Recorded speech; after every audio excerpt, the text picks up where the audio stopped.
अब हम ये देखिए, ये आप ट्रेंच मेथड से ये बो रहे हैं? जी सर, ट्रेंच मेथड से। ये कितने सालों से बो रहे हैं आप ट्रेंच? सर मैं 2 साल से बो रहा हूँ। 2 साल से। पहले कैसे बोते थे? पहले सर वही अपना 28 इंची खुड़ पे। अच्छा, अब कितने दूरी है ये आपस में? अब तो करीब कम से कम 40 इंच फिट में बताइए। एक जो लाइन है और दूसरे जो लाइन है गन्ने की, लाइन से लाइन की दूरी कितने फिट होगी? 4 फीट की दूरी है। हाँ, ये 4 तो 4 फीट की है, फिर इसमें गहराई की बता रहा हूँ। अच्छा, गहराई। अच्छा, गहरा गन्ना बो रहे हो। किसान भाइयों, मैं आपको एक चीज और बताना चाहता हूं गन्ने की फसल के बारे में।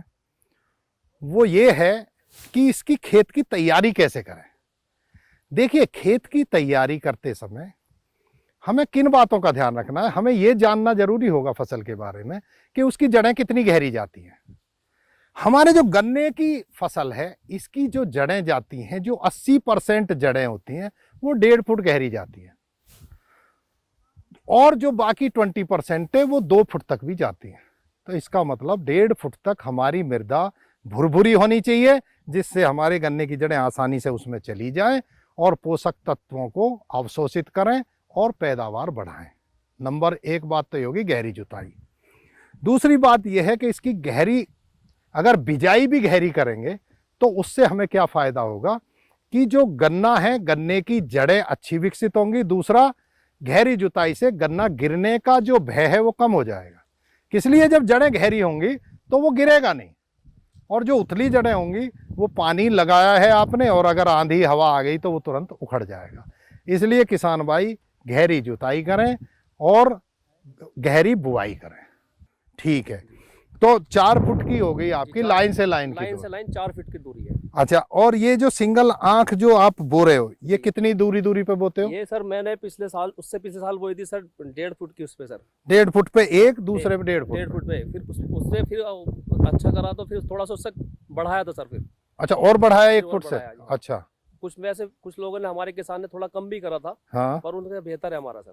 उसमें क्या अंतर आपको दिखाई दिया कि अगर दूरी रखें और पास में रखें तो क्या अंतर होता है? इसमें दिखाई दिया अंतर कि अगर जितनी हम दूरी पर रखेंगे तो इसके किल्ले निकलने में आसानी होती है। अच्छा, और फिर यानी इसका जो ब्यात बनता है पूरा, तो वो बढ़िया गन्ना मजबूत होकर चलता है, खुराक अच्छी मिलती है उसको, और किल्ले बहुत हो जाते हैं।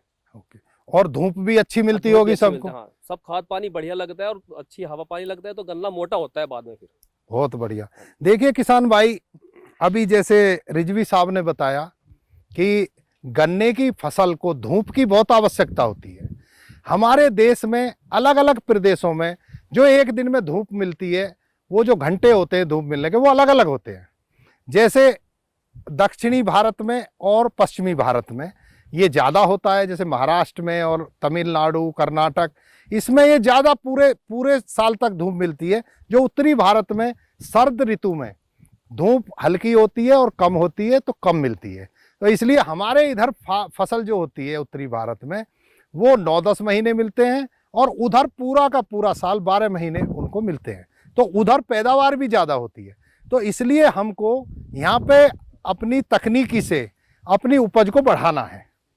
तो अभी जो हम एक बात कर रहे थे कि एक तो हमने बुवाई की मेथड की बात की, जो कि ट्रेंच मेथड है।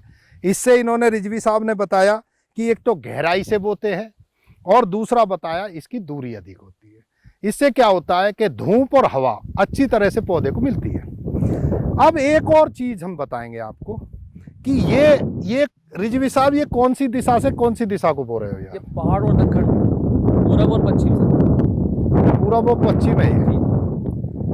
अच्छा, लेकिन रिजवी साहब, मैं एक कृषि वैज्ञानिक होने के नाते मैं आपके इसमें भी सुधार करना चाहूँगा। सुधार कैसे? देखिए, अगर हम सूरज के गति को देखें तो ये दक्षिण से होता हुआ पश्चिम जाता है। ठीक है, दक्षिण से पश्चिम जाता है, तो इसका मतलब अगर हम उत्तर से लेकर दक्षिण की तरफ लाइन की करेंगे तो बीच में से धूप ज्यादा आएगी हमको। लेकिन हमारे किसान भाइयों का जो है, आपका भी यही होगा, पूरब पश्चिम बोने का। चलिए आप बताइए कि कारण क्या है? सर इसलिए बोलते हैं पूरब पश्चिम की हवा पास होती है, गन्ना गिरता नहीं है। हाँ, सभी किसान लोग ये मानते हैं कि पूरब से पश्चिम की हवाएं चलती हैं और वो निकल जाएंगी।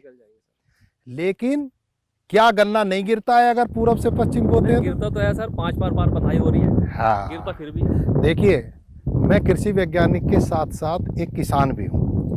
मेरे पास 10 एकड़ जमीन हो, मैंने गन्ना उगाया है। और वैज्ञानिकों ने जितनी सिफारिशें की, चाहे वो तकनीक के बारे में हो, चाहे बीज उपचार के बारे में हो, चाहे मेथड के बारे में हो, सारी मैंने अपनाई और मैंने दक्षिण से उत्तर को गन्ना बोया। अच्छा, ठीक है। देखिए अगर आपको गन्ने को गिरने से रोकना है तो आपको, जैसे एक तो आपने दूर दूर में हवा पास हो जाए, ठीक है। दूसरा क्या है, जो पत्तियां होती हैं नीचे की, आप उनको छुड़ा दीजिए। अगर आप पत्तियों को छुड़ा देंगे तो आपको 2 फायदे होंगे। एक तो हवा पार हो जाएगी तुरंत, वो गल के खेत में खाद लगेगा, और एक दूसरा फायदा और होगा, जो कि सूट बोरर होता है, काने हो जाते हैं ना गन्ने। हाँ जी, कान हो जाता है। जब पत्ती जब उसके साथ रहेगी, जरा एक गन्ना दीजिए जिसके पत्ती लगी हो, ले आइए। देखिए ये तो पत्ती ऊपर की है, लेकिन अगर ये पत्ती नीचे होगी तो ये देखिए इतना पत्ता ये लिपटा रहता है गन्ने से। इसके अंदर क्या होता है, इसके अंदर कीट अपने अंडे दे देते हैं। वो अंडे यहाँ से, उनमें से कीट बनके, और ये मुलायम भाग होता है इसके अंदर, यहाँ पे छेद कर देता है। तो छेद करके वो सूट बोरर होता है। जब हम इस पत्ती को छुड़ा देंगे तो यहाँ पे सूट बोरर फिर असर नहीं करेगा और आपके रोग से भी बचेगी। क्योंकि अगर नीचे सूट बोरर लग गया, थोड़ी सी हवा में आपका गन्ना टूट के गिर जाएगा, क्योंकि वो गांठ कमजोर हो जाएगी। तो इसलिए गन्ने की पत्तियों को नीचे से उतार दें, तो आपका कीट का बचाव होगा। ये खाद में गल जाएगी, इतने आपकी फसल कटेगी भी नहीं, इतने खाद बन जाएगी।